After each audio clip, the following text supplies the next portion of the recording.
vacation to Malaysia starts from rupees 24,999 only with GT Holidays. உலகத்தையே அச்சுறுத்திக் கொண்டிருக்கிற ஒரு தொற்று நோய், ஒரு கண்டேஜியஸ் டிசீஸ், எல்லாராலும் பயத்தோடு பரவலாக பேசி கொண்டிருக்கிற குரங்கு அம்மை. இது ஒரு ஜூனோட்டிக் டிசீஸ், அதாவது விலங்குகளிலிருந்து மனித வர்க்கத்துக்கு எதிராக கிளம்பி வருகிற நோய்களில் இதுவும் ஒன்று. அந்த பெரிய அம்மைக்கான தடுப்பூசி போடாத மக்கள் மத்தியில் இந்த குரங்கம்மை என்னுடைய தாக்கம் சுலபமாக வரும் என்பதில் எந்த சந்தேகமும் இல்லை. ஒரு ஊரே, ஒரு கிராமமே, ஒரு சமுதாயமே பலியாகுவதை நம் சரித்திர வாயிலாக நாம் காண்கிறோம். இது ஏறக்குறைய ஒரு வாரத்திலிருந்து 2 வாரம் வரைக்கும். அனைவருக்கும் வணக்கம். நான் டாக்டர் ராஜேந்திரன் பேசுகிறேன். இன்றைக்கு ஒரு ஹாட் டாபிக் அப்படின்னு நம்ம இதை வச்சுக்கலாமா? ஏன்னாக்க உலகத்தையே அச்சுறுத்தி கொண்டிருக்கிற ஒரு தொற்று நோய் அப்படின்னு கூட வச்சுக்கலாம். ஒரு கண்டேஜியஸ் டிசீஸ், கம்யூனிகபிள் டிசீஸ்.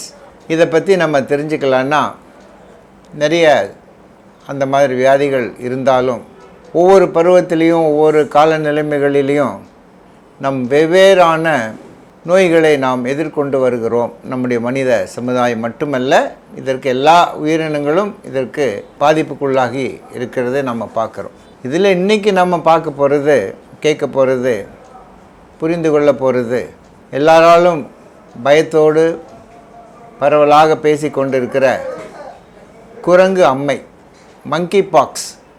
இது என்னடா அது, குரங்கம்மைன்னு ஒரு அம்மை இருக்குதாமே அப்படின்னு சொன்னால் கூட உண்மையே அதுதான். ஏன்னாக்க இது ஒரு ஜூனோட்டிக் டிசீஸ், அதாவது விலங்குகளிலிருந்து மனித வர்க்கத்துக்கு எதிராக கிளம்பி வருகிற நோய்களில் இதுவும் ஒன்று. எப்படி நம்ம பிளேகு, எலிக்காய்ச்சல், பன்றிக்காய்ச்சல், பறவை காய்ச்சல் அப்படின்னு நிறைய காய்ச்சல்களை நம்ம சந்தித்து கொண்டு வந்திருந்தாலும், இந்த வைரஸ், இது ஒரு வைரஸுடைய தாக்கம். இது ஏறக்குறைய இன்றையிலேருந்து ஒரு 40-50 ஆண்டுகளுக்கு முன்பாக, 30 ஆண்டுகளுக்கு முன்பாக நம்மிடையே காணப்பட்ட பெரிய அம்மை அப்படின்னு சொல்கிறோம். ஆனால் அதுக்கு இங்கிலீஷில் ஸ்மால் பாக்ஸ்ன்னு சொல்லிட்டாங்க. ஆனால் தமிழில் அதை அப்படி சொல்லாமல் பெரிய அம்மைன்னு சொல்லிடுறோம். அந்த பெரியம்மைக்கான ஒரு வைரஸ், வேரியோலா வைரஸ் அப்படின்னு சொல்கிறோம். அந்த வேரியோலா வைரஸ் குடும்பத்திலிருந்து ஒரு அங்கம்தான் இந்த குரங்கு அம்மைக்கும் காரணமாக இருக்கிறது.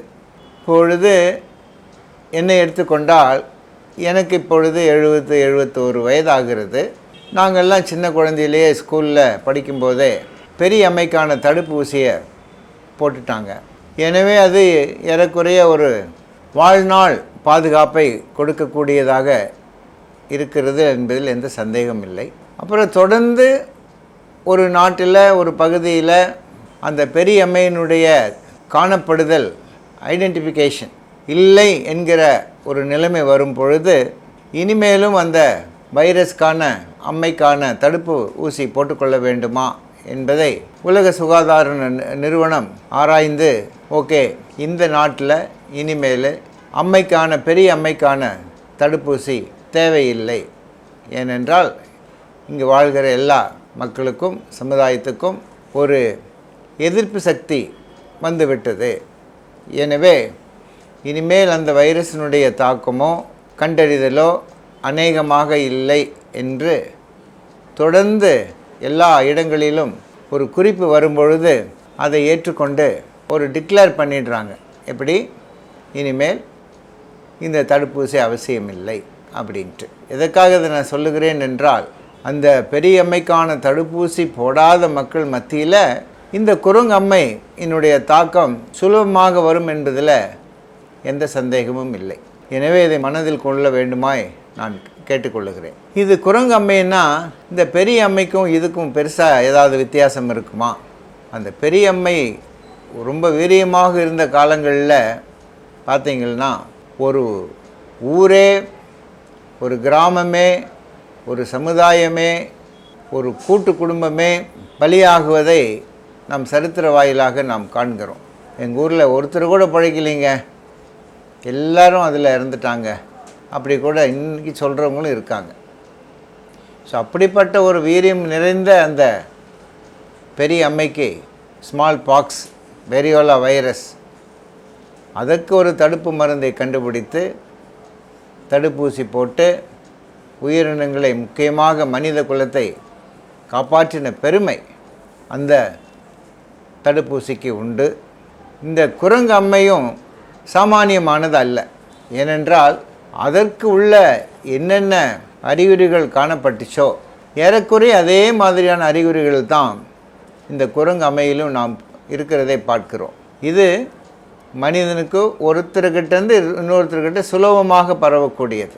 நெருங்கிய கான்டாக்ட், நெருக்கம் இருக்கும் பட்சத்தில் அந்த பாதிக்கப்பட்ட நபரிலிருந்து வெளியேறும் திரவம் அந்த கொப்பளங்களிலிருந்தோ இரத்தத்திலிருந்தோ இன்னும் விந்து அணுவிலிருந்தோ இந்த அணுக்கள் ஒரு நபரிலிருந்து மற்றவர்களுக்கு சுலபமாக பரவுகிறது.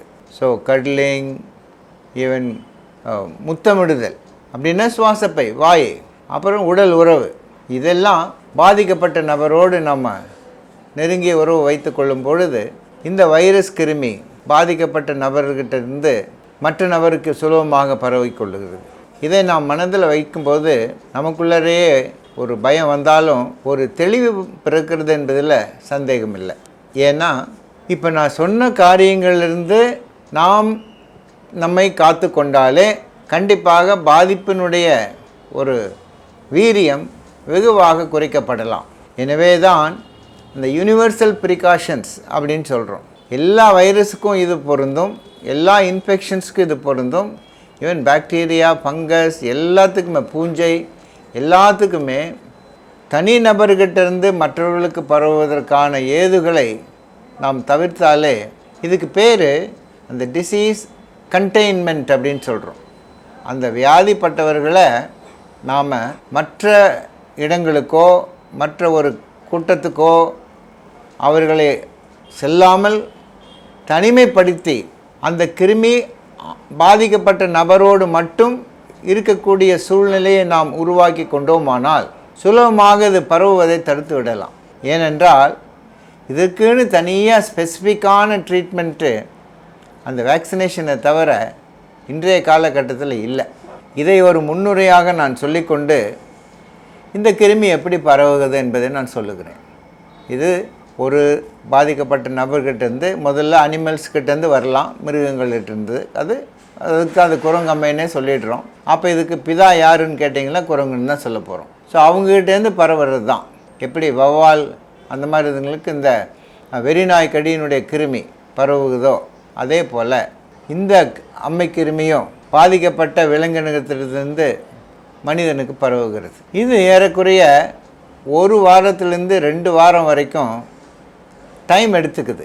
ஒரு நபர்கிட்ட இன்றைக்கி அந்த கிருமி உள்ளே நுழைஞ்சிருச்சுன்னா நாளைக்கே அது வியாதியாக பெரிய வியாதியாக அது மாறணும்னு அவசியம் இல்லை. இதுக்கு பேர் நாம் என்ன சொல்கிறோம், இன்குபேஷன் பீரியட் அப்படின்னு சொல்கிறோம். அந்த கிருமி உள்ளே புகுந்து நம்முடைய எதிர்ப்பு சக்தியோட சண்டை போட்டு அதை ஜெயிச்சு அப்புறம் இனப்பெருக்கமாகி அப்புறமா அது நோயாக வெளிப்படுவதற்கு ஏறக்குறைய 7 நாள்லேருந்து 14 நாட்கள் ஆகிறது. எனவே நமக்கு இதில் ஒரு நல்ல செய்தியும் இருக்குது.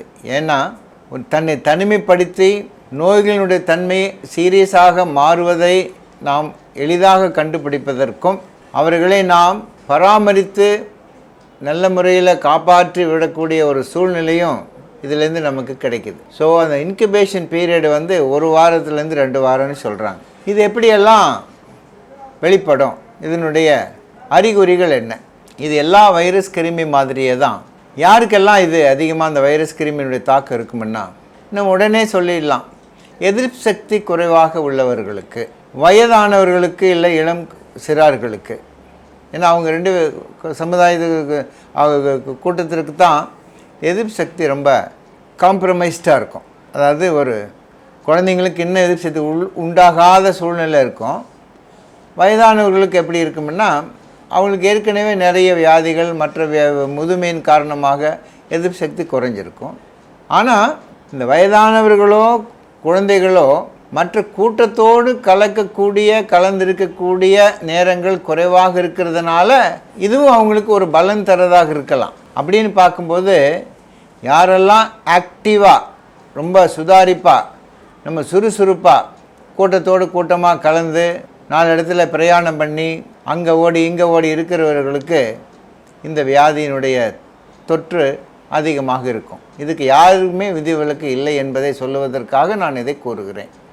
எனவே எனக்கு எதிர்ப்பு சக்தி நல்லா இருக்குது, அதனால் நான் எங்கே வேணாலும் போகலாம், எப்படி வேணாலும் இருக்கலாம் அப்படின்ற எண்ணத்தை நம்ம மாற்றிக்கணும். எந்த ஒரு நபரோடு நாம் நெருங்கிய பழக்கம் வரும்போது ஒருவேளை இந்த நபருக்கு இந்த அறிகுறியினுடைய தாக்கம் இன்றைக்கு இல்லைனாலும் நாளைக்கு இருக்குமா அப்படின்ற ஒரு எண்ணத்தோடு ஒரு கவனத்தோடு நாம் கூட்டத்தில் இருக்கும்போது கண்டிப்பாக நம்ம கேர்ஃபுல்லாக நம்மளை ப்ரொடெக்ட் பண்ணிக்கிறதுக்கு இது ஒரு நல்ல எடுத்துக்காட்டு. அதே போல் தான் இந்த குரங்கம்மையும் ஆரம்பத்தில் ஒரு ஜென்ரல் வைரல் ஃபீவர் மாதிரி தான் ஆரம்பிக்கும். அதற்கப்புறம் ஒரு 4-5 நாட்கள் ஆன பிறகு என் நடிப்பை ஜெயலலிதா பாராட்ட மறுத்தார். ஏன் தெரியுமா?